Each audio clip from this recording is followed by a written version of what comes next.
वाइटी क्या कर रहे हो? कहाँ जा रहे हो?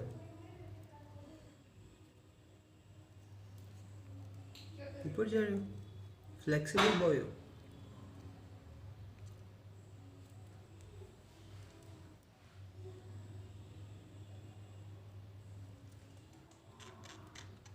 जिम्नास्टिक्स में ओलंपिक्स मिलेगा इसको।